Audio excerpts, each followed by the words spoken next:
este capítulo, el quinto de Espadas y Arados, vamos a hablar como capítulo especial de cómo hipotéticamente podía ser la Gallaecia antes y durante el primer periodo del reino suevo. Y vamos a hablar de un personaje que fue importantísimo en estas tierras, que fue Prisciliano.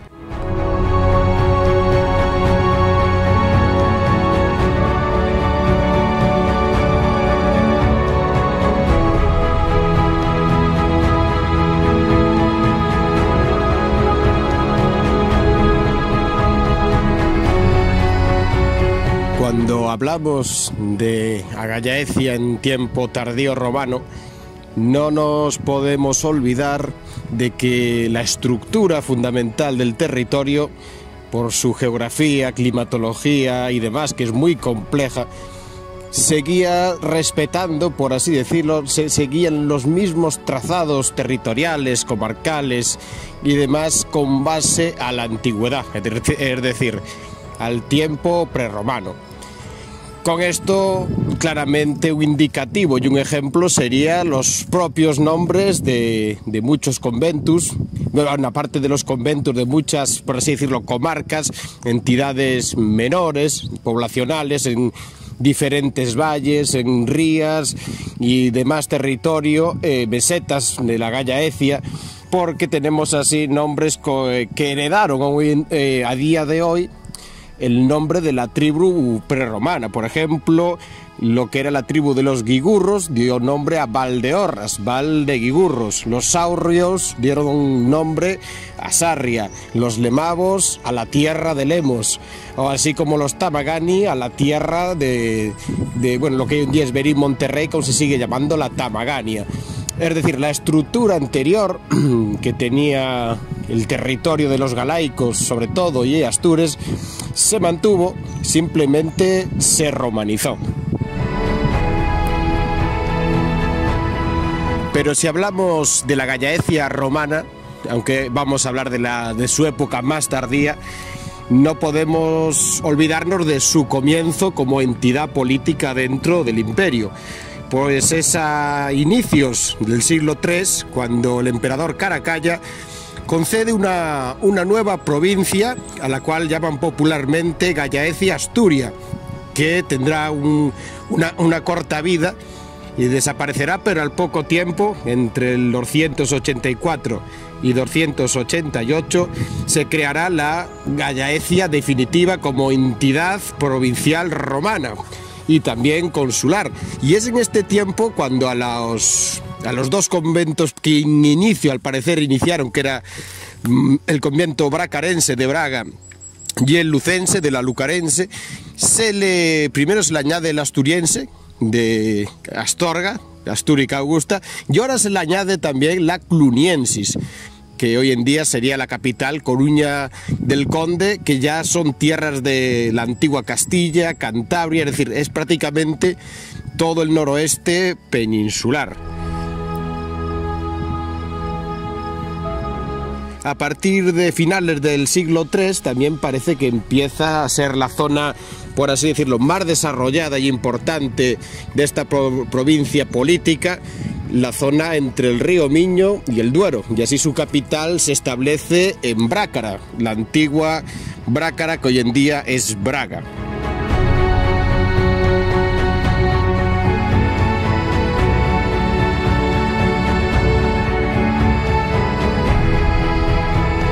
Hay que recordar, para entenderlo, que también estamos en un periodo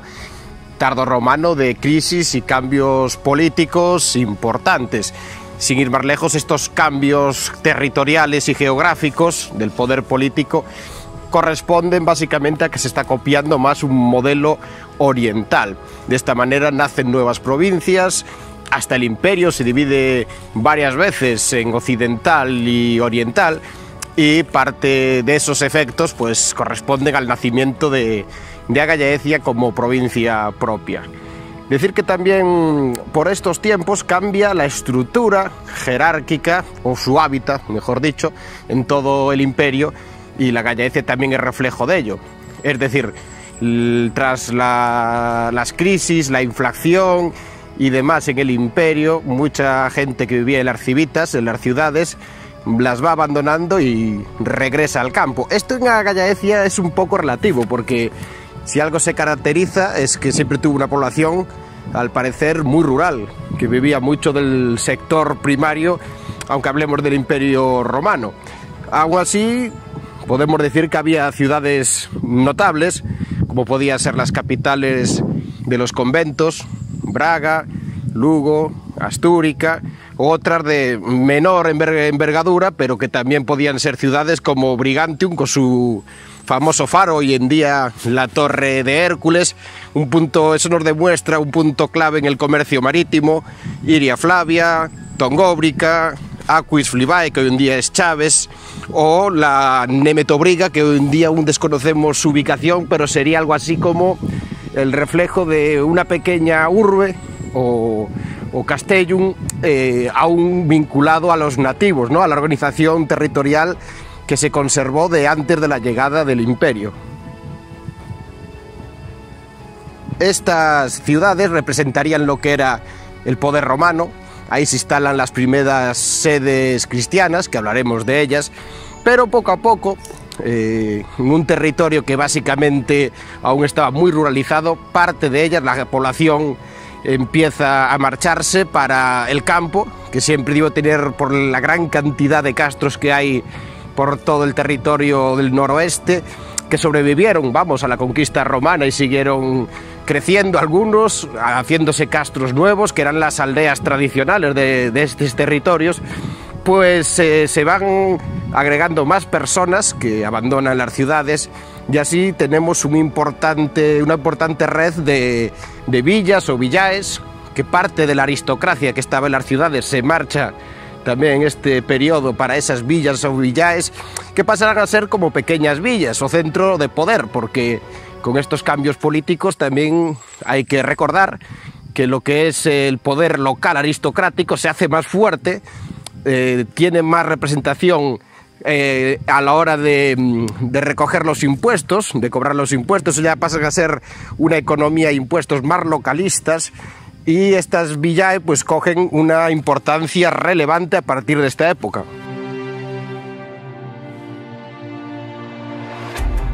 Y también decir que algo caracteriza a la Gallaecia, de que nacen al parecer nuevos castros,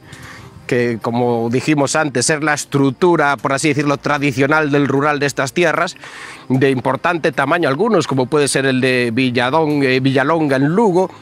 o se repueblan de forma, también hay que decirlo, residual, otros que ya existían anteriormente y que estaban abandonados, como puede ser Troña, Castromao o el Monte Mociño en Portugal. Y al mismo tiempo nacen otras pequeñas aldeas o núcleos rurales ya más romanizados, que ya no tienen esa estructura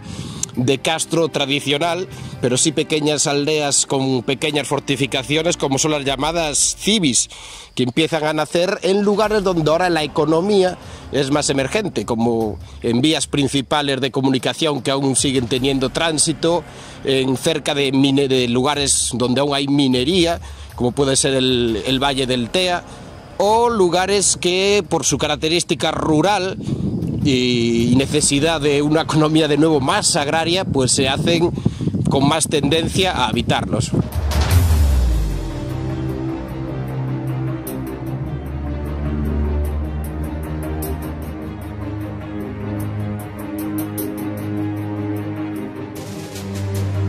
Y aquí os puedo poner un ejemplo propiamente con mi tierra,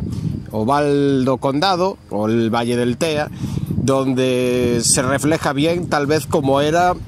la organización territorial por aquellos tiempos de la Gallaecia gracias a la arqueología. Es decir, en este valle sabemos que en esa época tardía hay un auge en la minería, se sacaba con pequeñas minas romanas oro del propio río Tea, y ahí pues nace una pequeña red de nuevos castros que seguramente que están pegados a las minas, que sería el lugar donde residirían y trabajarían los mineros. Castros muy fortificados para ser de época romana tardía, lo que también tal vez nos da una evidencia de que había una inseguridad notable, es decir, que posiblemente habría saqueos internos y locales. Junto a estos castros aparecen dispersas varias villae, varias villas, que sería el centro de poder, por ejemplo, como la villa de Anguares, muy cerca de lo que hoy actualmente es Pontareas, otras como Tabulela, ya en partes un poco más altas del valle, pero serían el control aristocrático local y seguramente los propios propietarios de las minas y recaudador de impuestos. Todo esto respetando aún, por lo que parece, la antigua estructura prerromana, porque la capital de estas tierras sería Tui, que es de origen romano, aunque está supuestamente sobre un castro anterior, porque las tierras de Tui, que eran las antiguas tierras del pueblo indígena de los Grovios, sigue manteniendo la misma estructura y territorio,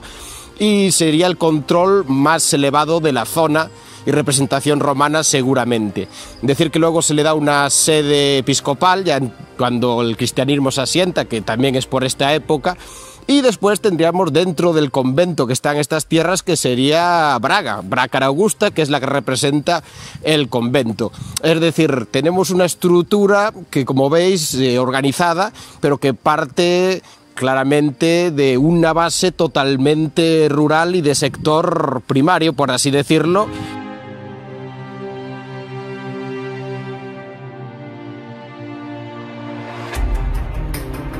Y este ejemplo que he puesto a pequeña escala realmente sí nos puede dar una idea y una visión de cómo era a gran escala la antigua Gallaecia. Una antigua Gallaecia con una población muy dispersa, en pequeños núcleos, algunos conservando la estructura o anterior de los castros. Al mismo tiempo, en esos núcleos, en esos valles, habría un centro de poder, también rural, que sería la villa o la villae, con un aristócrata que controlaría seguramente esas tierras, por lo menos en el plan fiscal de los impuestos. Y luego, como las antiguas comarcas o grandes ayuntamientos, pues habría una ciudad referente, que en este caso la que puse de ejemplo sería Tui, que ahí sí que habría un foro romano, ahí sí que se instalaría luego el centro de poder mayor, por ejemplo, como hizo después o hará la iglesia, y al mismo tiempo estaría dentro de un convento más amplio donde estaría la capital, que ya sería, por así decirlo, la ciudad mayor y principal comercial, y bueno, con todo lo que implica ser una capital de lo que sería hoy en día como algo parecido a una comunidad autónoma.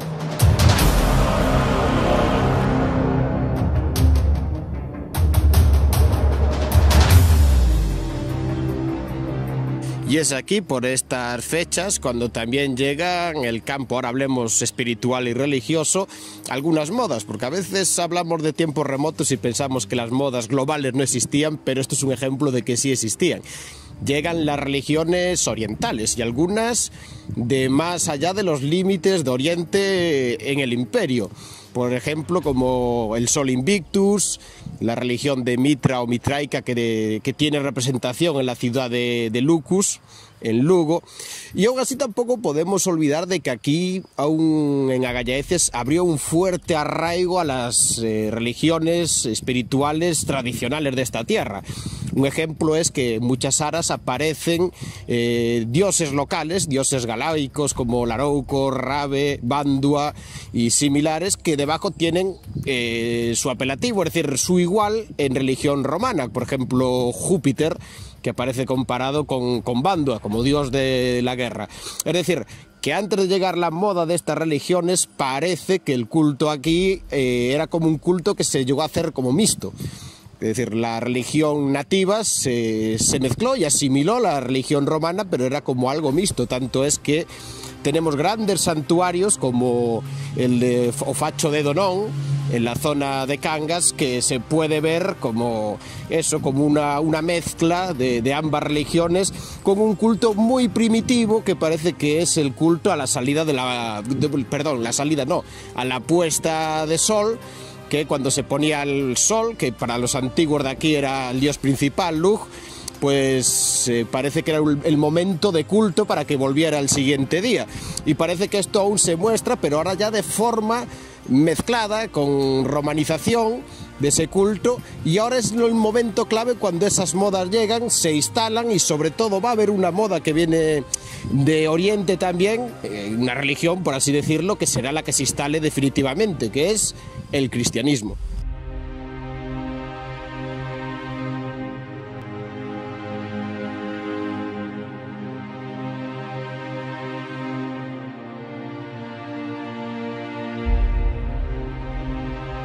Y tal vez uno de los mejores ejemplos en este campo a nivel global de la época lo tenemos también aquí en Agallaecia, que es el Crismón de Quiroga. Y es de las primeras representaciones, junto a otra que apareció en otra zona de Galicia, en Carballedo, del cristianismo en estas tierras. El Crismón, que es un disco de mármol que aparece en las iniciales de Cristo en griego, nos da muestra de que había ya un culto al cristianismo en esa época tardía aquí, pero al mismo tiempo nos da también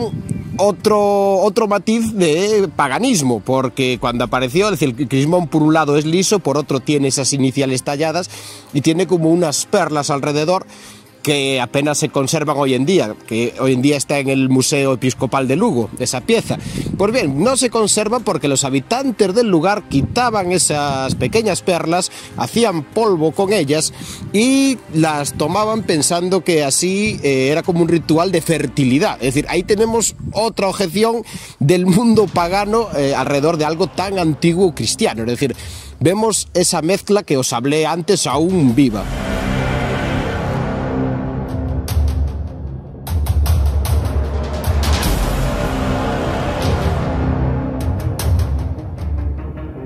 ¿Y cuándo es que pudieron haber llegado o más bien crearse las primeras comunidades de cristianos? Pues tenemos algunos datos interesantes. Por ejemplo, en una carta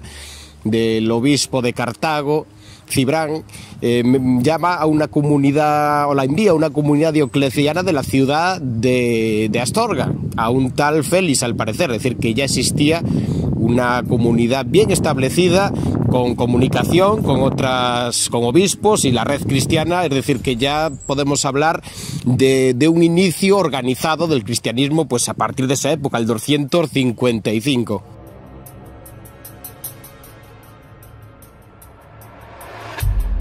Pero fuera de ese pequeño dato tal vez anecdótico, yo creo que cuando habría que coger referencia es a partir de comienzos del siglo IV, cuando el emperador Constantino, llamado el Grande, fundador de Constantinopla, pues en el edicto de Milán legaliza, por así decirlo, el cristianismo y se deja de perseguir, y la Iglesia se reorganiza en el concilio de Nicea. Para algunos, para mi entender, y esto es personal, se reescribe la religión cristiana para captar más adeptos, y hace que el emperador, al ser cristiano, gran parte de la aristocracia ahora empiece a cambiar a estas religiones que se ponen, bueno, a la religión cristiana, pero que era una de esas modas de religiones ya no politeístas, sino monoteístas, y que parte de esa aristocracia, como puede pasar en Agallaecia y en otros lugares a nivel local, ahora cambie de bandera y se empieza a ver también como un estatus mayor políticamente hablando, tener la misma religión que el emperador. Así, posiblemente los primeros pequeños templos cristianos empiecen a nacer en esos pequeños centros de poder locales, como eran las villae, ya que muchas villas romanas realmente aparecen debajo de iglesias muy antiguas, o que se sabe que fueron muy antiguas su creación en estos tiempos. Un ejemplo, la que os hablé al principio, en mi tierra, Anguares, está pegado a una iglesia muy antigua que antiguamente fue un monasterio alto medieval, y la villa romana apareció al lado. Un claro ejemplo de la cristianización de la clase aristocrática. Pero al mismo tiempo también tampoco podemos olvidarnos de que la población mayoritaria era rural, y ahí seguiría viva aún parte de la religión tradicional, politeísta, con cultos en antiguos santuarios sagrados en la naturaleza que se irán cristianizando poco a poco, y con ritos que aún perduran hasta el día de hoy. Y aparte, si hacemos un repaso a la geografía galaica de la antigua Gallaecia,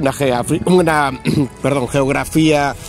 que tiene una orografía muy abrupta, con valles cerrados, grandes bosques, montañas que reparten el territorio en diferentes zonas bien geográficamente separadas. Claro, nos da a entender que esa pervivencia de esos antiguos cultos y creencias pudieran seguir vivos en un mundo rural pues hasta día de hoy y llegan ya de forma cristianizada.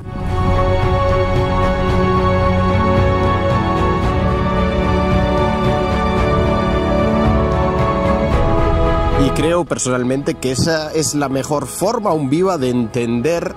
la cristianización de estas tierras, donde antes había un santuario pagano con un culto y un rito y una mitología propia de religiones anteriores. Ahora se va cristianizando, sigue estando el rito y el culto, pero ahora aparece un santo, y así tenemos la tierra galaica entera o la antigua Gallaecia con ese transcurso en la historia. Pero bien, también es por este tiempo cuando se empieza a organizar propiamente en esta tierra la iglesia y nacen así las sedes episcopales como en Braga, en Lugo,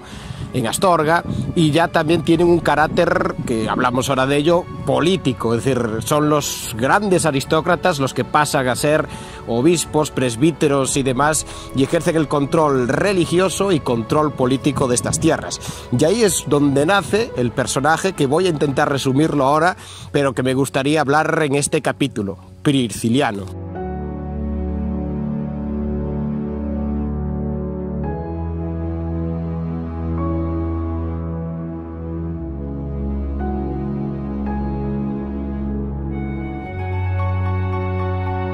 Primero deciros que para mí es muy complejo interpretar el personaje de Prisciliano más allá de las crónicas y fuentes. Tradicionalmente en Galicia se reconocía a Prisciliano como algo así, un antiguo druida sacerdote. Es decir, estamos en una época que el cristianismo se asienta, pero como hablé ahora en el concilio de Nicea, se establecen unas bases donde hay textos que pasan a ser apócrifos, cultos que acaban siendo prohibidos, y es normal que aparezcan, por así decirlo, personajes o personas cristianas que pertenecen a la aristocracia y que tengan otra forma de pensar con esos primeros cultos cristianos dentro del imperio. Y tal vez eso es lo que surge en Prisciliano. Sabemos que era una persona intelectual, pertenecería seguramente a una aristocracia alta, parece que recursos no le faltaban, pero que tuvo una manera de interpretar el cristianismo diferente a la doctrina que se estaba imponiendo. Sabemos que tuvo formación, que tuvo contacto con gente también intelectual que tal vez tenía una idea del cristianismo como él diferente, un cristianismo más antiguo, más puro, donde por ejemplo tenía representación en él la mujer, los templos ya no eran cerrados, eran al aire libre, y sobre todo lo que más le dolía a los cristianos de la alta élite de la época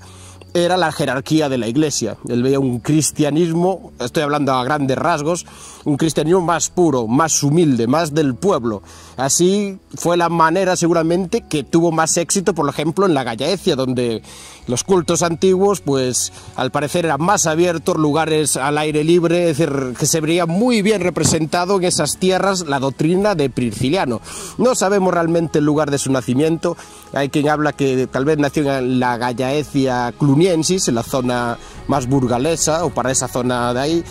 pero sí sabemos que tras todos los conflictos que tuvo con los poderes cristianos de la época en la península ibérica, su peor enemigo, el obispo Itacio de Osona, siempre intentó justificarse de que él, que le acusaban de hereje, lo que él predicaba no era cristianismo, era una herejía. Él siempre intentó justificarse y buscar la manera de arreglar con los poderes de la época de que no,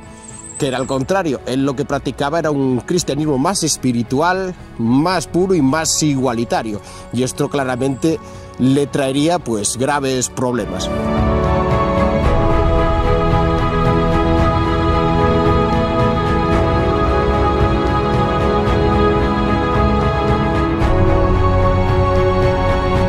Y se cree que es hacia el 370 cuando empieza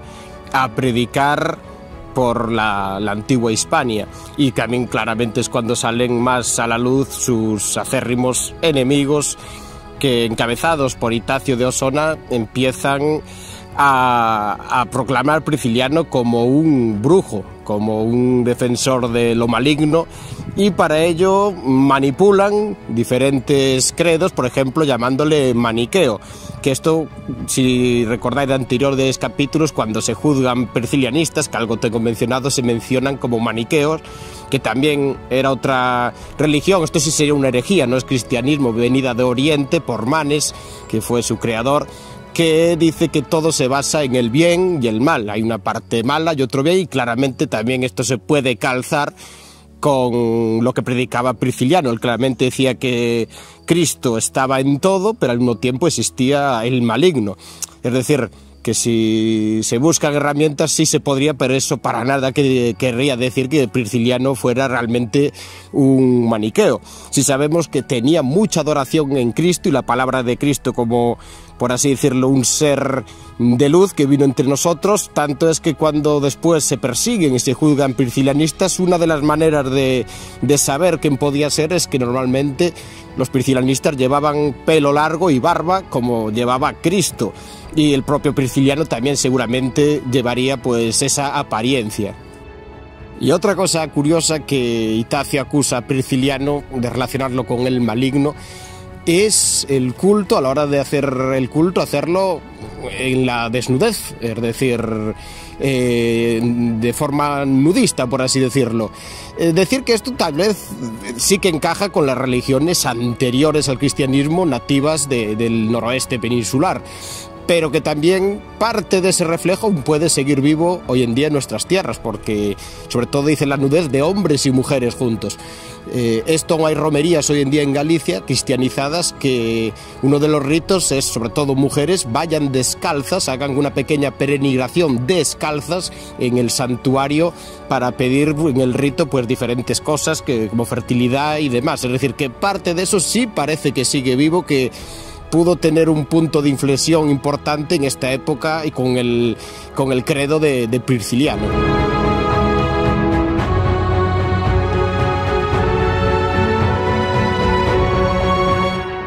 Y tanto es el odio de Itacio hacia Prisciliano que escribe un libro contra lo que él llama la herejía de Prisciliano, y convoca un concilio en Zaragoza en el 380, donde para convencer a otros obispos de esa supuesta herejía, dice que Prisciliano predica textos que son ahora apócrifos, es decir, prohibidos por el cristianismo, y lo intenta llevar de base, también acusándolo de maniqueo. Parece que este concilio no tuvo un gran éxito, porque solo acudieron de toda Hispania 12 obispos y del sur de Francia, pero levanta el hacha de guerra claramente hacia la persona de Prisciliano. Decir que aún así es cuando creemos que Prisciliano estaba muy bien situado de linaje aristócrata, porque aún así es nombrado obispo de Ávila, y según alguna crónica de la época así más imparcial, lo describen como un hombre muy culto, gran orador y gran convincente de masas, sobre todo claramente en el mundo rural, donde este credo, que era más igualitario de todas las maneras, hombres y mujeres, clases sociales, pues estaba teniendo un gran éxito. Pero tanto es el odio de Itacio a Prisciliano, que otra pequeña anécdota es que Prisciliano visita la Lusitania, que es donde estaba la sede de Osona de Itacio, y este llega a recibirlo a insultos y le llega hasta agredir. También hay un autor que dice que Itacio era una persona rencorosa, odiosa, y que le podía a su vientre. Seguramente nos dice que era un glotón, que pensaba con la barriga más que con la cabeza. Y este conflicto va a coger tal auge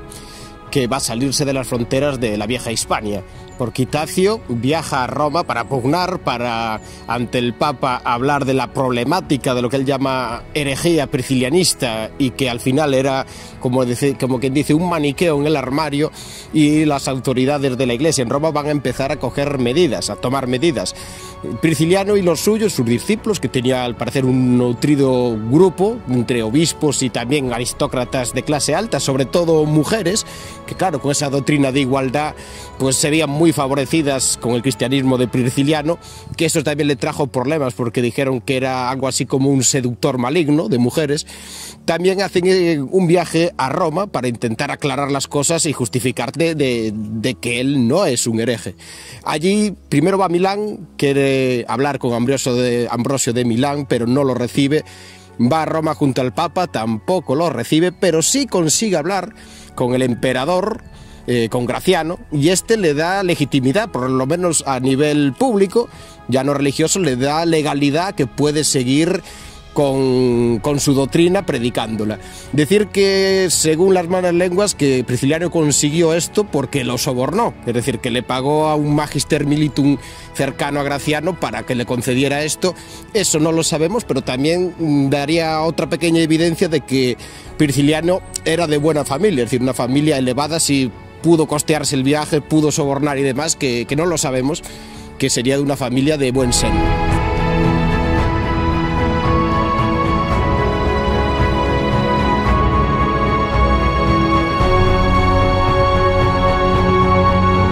Pero ahora la historia va a pegar otro cambio radical, de esos que tenemos contado aquí en nuestros capítulos, de como una montaña rusa, el cambio de vida drástico, y va a ser por motivos de nuevo políticos, de problemas internos romanos. Y es que hay un golpe de estado, un general romano, Magnus Maximus, se proclama emperador también en las Galias. Ojo que este hombre era hispano y se cree que era galaico, o sea que de la antigua Gallaecia, que al final sería compatriota posiblemente de Prisciliano, y ya tiene una mentalidad, es decir, se cree que una persona más cruel, que quería ganarse a pulso por lo menos el favor de lo que él usurpó del imperio, la zona de las Galias, Hispania y Britania, quería ganarse de la mano para que lo apoyaran a la aristocracia potente, y hace un concilio en Burdeos, donde también acude Itacio, acude Prisciliano, donde Prisciliano y su doctrina sale muy mal parada, casi que ahora sí que la considera este nuevo usurpador emperador una herejía, y este concilio es en el año 384. Bien, deciros que aquí no se sabe realmente qué pasó, porque la capital, la nueva corte de Máximo, de este usurpador, la puso en la ciudad de Tréveris, y Prisciliano de Burdeos se va a Tréveris. Esto sí que no sabemos si va como prisionero, que Máximo, Itacio y sus allegados lo llevan como prisionero para ser juzgado en Tréveris, o realmente no sale bien parado. Es él y sus discípulos, que estaba acompañado por discípulos, viajan a Tréveris para intentar de nuevo buscar la paz con el nuevo emperador usurpador de esta zona, por así decirlo. Pero al final Máximo somete a Prisciliano a tortura, al parecer a una dura tortura, donde no tiene más remedio Prisciliano que de forma tortuosa, no voluntaria, confiesa que sí, que es brujo, confiesa que practica, por decirlo un poco, sexo liberal con mujeres aristocráticas y demás, que hace culto desnudo y que son todas cosas del maligno. Pero todo esto bajo una fuerte tortura, es decir, como hacía posteriormente la Inquisición, eso no es voluntario. Tras esto, Prisciliano es declarado hereje, el primer hereje de la historia del cristianismo, y que va a ser condenado a muerte y se convierte en un mártir, porque a Prisciliano y a sus discípulos en Tréveris, en el año 385, se les condena a muerte y se les decapita, se le corta la cabeza. Decir que esto es un antes y un después también para el catolicismo, porque pese que no les veían con buenos ojos personas y obispos relevantes como Ambrosio de Milán o Martín de Tours, estos condenan que Prisciliano no debería haber sido decapitado y dado muerte. Dicen que era un problema de fe, no un problema político, y ven totalmente exagerado lo que se ha hecho a la persona de Prisciliano sin llegar a simpatizar con él realmente. Pues bien, Prisciliano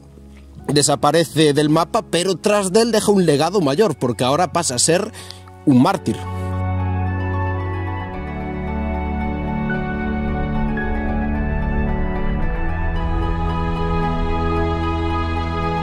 Y a partir de la ejecución, este va a ser un tiempo durísimo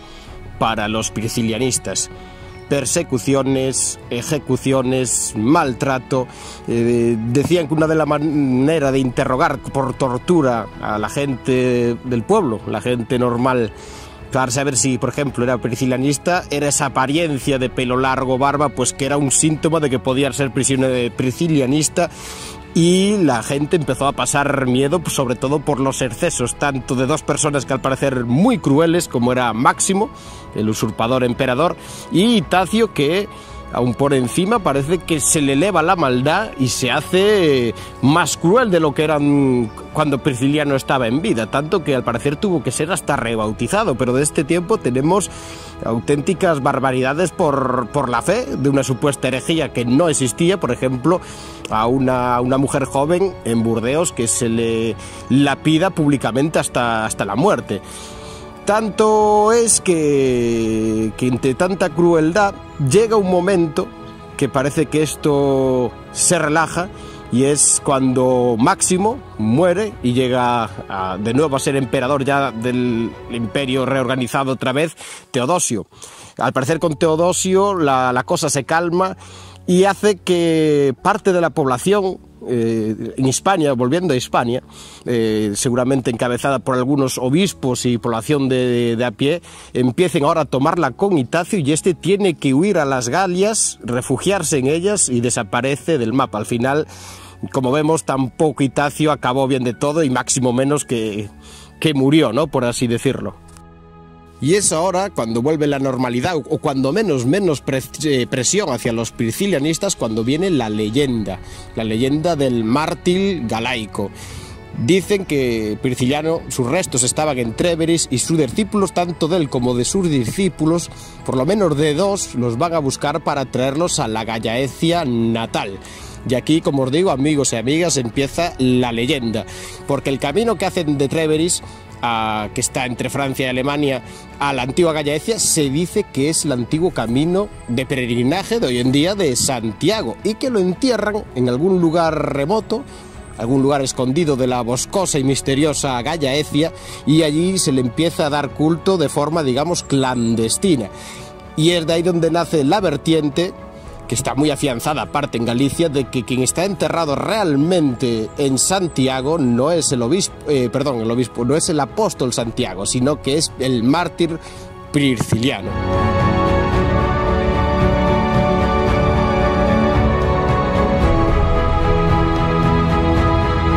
Y ciertamente esta doctrina, este credo de Prisciliano, va a estar muy presente en la Gallaecia, por lo menos hasta casi que el siglo VII, como aparece en algún concilio del reino visigodo de Toledo. Va a ser una doctrina que va a seguir expandiéndose, sobre todo en el mundo rural. Tal vez los aristócratas,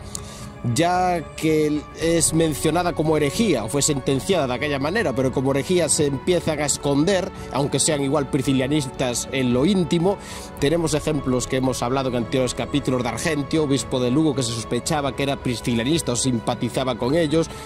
De reyes suevos como Requila, que al parecer no miraba con malos ojos a los priscilianistas, y por la contra vamos a tener otros, en época ya que estamos hablando del reino suevo, que realmente son como una especie de evolución de Itacio en cuanto a los priscilianistas. Por ejemplo, Idacio da Limia o Toribio de Astorga, con persecuciones también, cartas papales para perseguir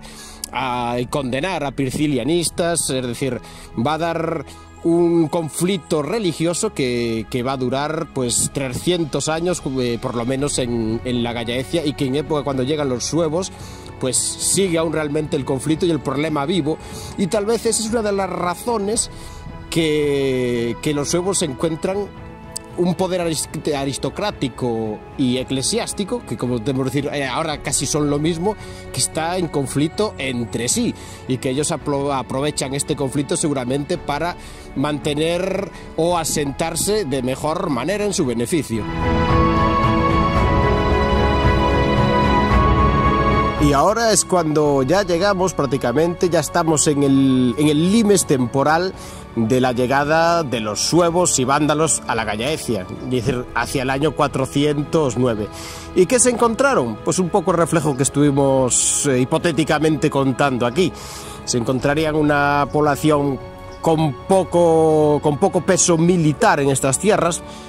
Aún hablamos ahora de ello y en otros capítulos de las usurpaciones en Roma políticamente entre emperadores, pero que su centro de conflicto era más bien la zona de las Galias, que es donde estarían las legiones y el ejército y demás, por lo que aquí en Agallaecia prácticamente el poder militar sería local, es decir, guarniciones, seguramente en estas villas romanas aristócratas el ejército sería pequeñas milicias privadas, es decir, se encuentran seguramente una tierra más desprotegida, pero bastante organizada, muy ruralizada, que eso también seguramente facilitará su asentamiento en estas tierras, pero que al mismo tiempo hay un miedo, porque algo que también no se habla mucho, que aparece en la arqueología, sobre todo gallega, que es la que sé yo que estos hechos sí se dieron, es que hay cerca de lugares que tuvieron una densidad en esa época de población bastante importante, montes, lugares apartados, ya muy fortificados de forma natural, que aparecen restos de fortificaciones y murallas sin prácticamente zonas habitables, es decir, que no era más bien lo que se construía solo tipo fortalezas. Hablemos de protocastillos, por así decirlo, que son de esta época, que seguramente ante estas crisis tardoimperiales y la llegada de los germanos y otros problemas, guerras civiles y demás, la población en determinados momentos abandonaba sus lugares de donde vivían, las aldeas, los pequeños castros, que también se refuerzan algunos en esta época, y esporádicamente irían a esas fortificaciones, a los montes, para poderse defender o huir de estos problemas militares que se estaban dando en esta época en Agallaecia. Pero al mismo tiempo tampoco nos podemos olvidar de que sí, los suevos sobre todo llegan, al parecer era una sociedad muy jerarquizada, con linajes importantes que se conservaron aquí, entre ellos por lo menos el que era comes o noble seguía siéndolo, el rey era el rey, pero la gran masa de población era rural, eran campesinos, y ahí se dispara el número de topónimos, sobre todo en Galicia y norte de Portugal, acabados en la palabra iz o mil, como Castromil, Mondariz, es decir, normalmente son topónimos, nombres de lugares, de aldeas sobre todo, que aparecen en lugares tradicionalmente muy rurales, con buena agricultura, por así decirlo, y que parece que esas pequeñas comunidades germanas, sobre todo suevas, se empiezan a establecer en esos puntos, conviviendo muy cerca con las entidades pequeñas de población autóctonas, romano-galaicas, y así poco a poco parece que la población de abajo, la que es más humilde, sí que puede haber tenido una buena convivencia entre suevos y galaicos romanos, abriendo tierra para labrar entre todos. De ahí tal vez la frase famosa de Paulo Orosio, de que cambiaron rápidamente las espadas por los arados por un futuro mejor. Es decir, eso puede ser clave, y vemos también que los enfrentamientos, ya en época del primer rey, Hermerico, es entre la clase alta, claramente. Los más representativos son, por ejemplo, el propio rey Hermerico y obispos de clase alta como Idacio, que es el que va de embajador a las Galias para hablar con Aecio para que solucione el problema con los suevos y haga tratados de paz donde estén los dos representados ante la autoridad poca que quedaba del Imperio Romano. Es decir, vemos que tal vez en las clases bajas no debe haber mucho problema, que seguramente hubo buena convivencia, y que el problema viene de las clases altas y los estatus elevados, que por seguramente el control territorial y demás sí llegaron políticamente a chocar. Y ya por último, amigos y amigas, para acabar este podcast, que aparte lo suelo hacer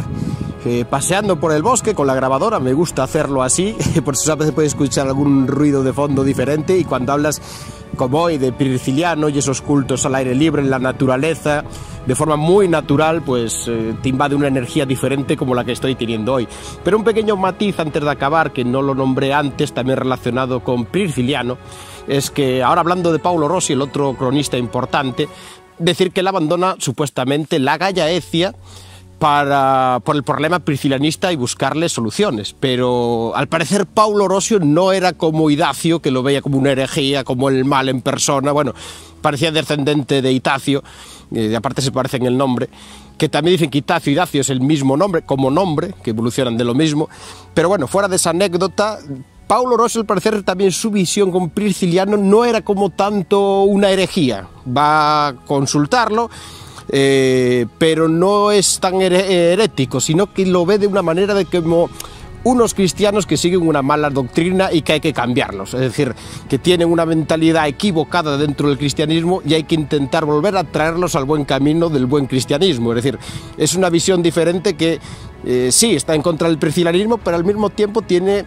un pequeño arraigo, un pequeño respeto también por él, y que se puede cambiar a esos priscilanistas y que vuelvan al camino del que él piensa que es el cristianismo natural. Y sin más, así llegamos al final de este episodio, de este capítulo especial. Espero que os haya gustado, espero hipotéticamente intentar haber transmitido el reflejo de cómo podía ser esa Gallaecia tardía antes de la llegada de los suevos y cómo impactó el primer momento de la llegada, y seguiremos, pues bueno, ya hablando ahora más de nuevo del reino suevo con su segundo ciclo, que es diferente al primero que acabamos en el anterior capítulo. Y sin más, pues Jonathan Zúñiga, un saludo a todos amigos y amigas, fuerte abrazo y seguimos en Arados y Espadas. ¡Aburiño!